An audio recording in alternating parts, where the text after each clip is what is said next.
Coucou mes Kaya, j'espère que vous allez bien. Bienvenue sur la chaîne de Kayatou. Alors aujourd'hui nous allons parler de l'ail et la mycose vaginale. Ce que vous devez savoir avant de mettre l'ail dans vos parties intimes.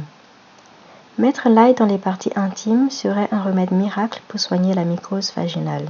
Cependant, vous devez regarder cette vidéo jusqu'à la fin avant d'essayer cette méthode. Mais d'abord parlons de l'ail. L'ail est un super aliment au vu de tous ses bienfaits pour l'organisme humain. Originaire d'Asie et utilisé depuis plus de 5000 ans, l'ail est reconnu pour ses propriétés antiseptiques, antifongiques, anti-inflammatoires, antioxydantes, anti-allergiques. C'est donc un excellent remède pour lutter naturellement contre différents maux et de prévenir certaines maladies et problèmes comme les problèmes digestifs, maladies cardiovasculaires, le cancer et nombreuses infections. En effet, l'ail est très riche en nutriments et contient entre autres du potassium, du magnésium, du phosphore, des vitamines A et B et bien d'autres. L'ail est aussi très riche en antioxydants ainsi que des composés sulfurés, notamment l'allicine qui est libérée une fois l'ail haché et qui lui confère ses propriétés curatives et d'antibiotiques naturels.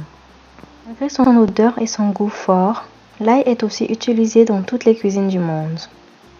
Mettre l'ail dans les parties intimes serait donc pour certains un remède miracle pour soigner la mycose vaginale. Qu'est-ce que la mycose vaginale? La mycose vaginale est une infection très répandue. En effet, 75% seraient touchés au moins une fois dans leur vie. Elle est causée par un champignon appelé le Candida albicans. Ce champignon vit naturellement dans la muqueuse vaginale aux côtés d'autres bonnes bactéries qui ainsi forment ensemble la flore vaginale, une barrière protectrice contre les infections.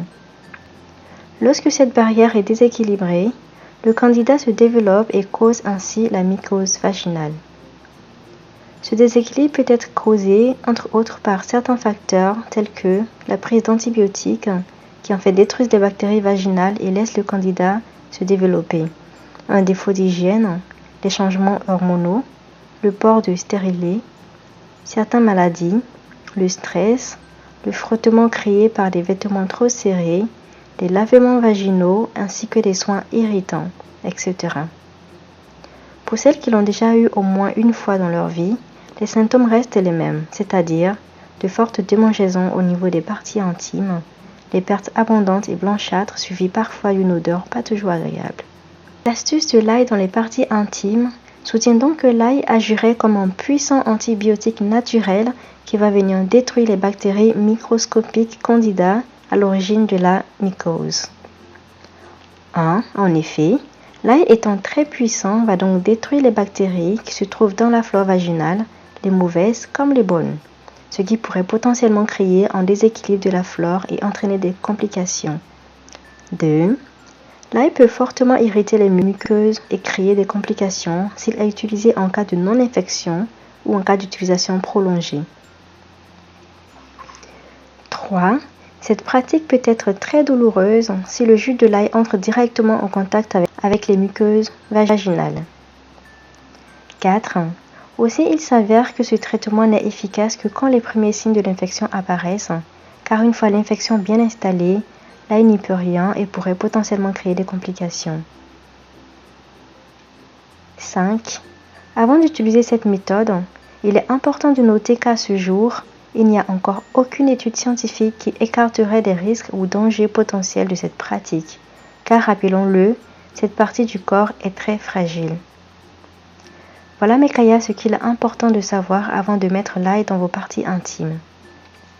Aujourd'hui mes Kaya, cette vidéo est dédicacée à Kadichou la charmante. Voilà, je te fais de gros bisous. Merci beaucoup pour tous tes commentaires. Merci beaucoup pour ton soutien. Donc mes Kaya, merci d'avoir regardé cette vidéo. J'espère que vous avez apprécié. Si vous avez aimé cette vidéo mes Kaya, n'hésitez pas à partager sur tous les réseaux sociaux, à liker, à commenter et surtout à vous abonner. Voilà, je vous fais de gros bisous. Et je vous dis à la prochaine pour une nouvelle recette. Bye bye.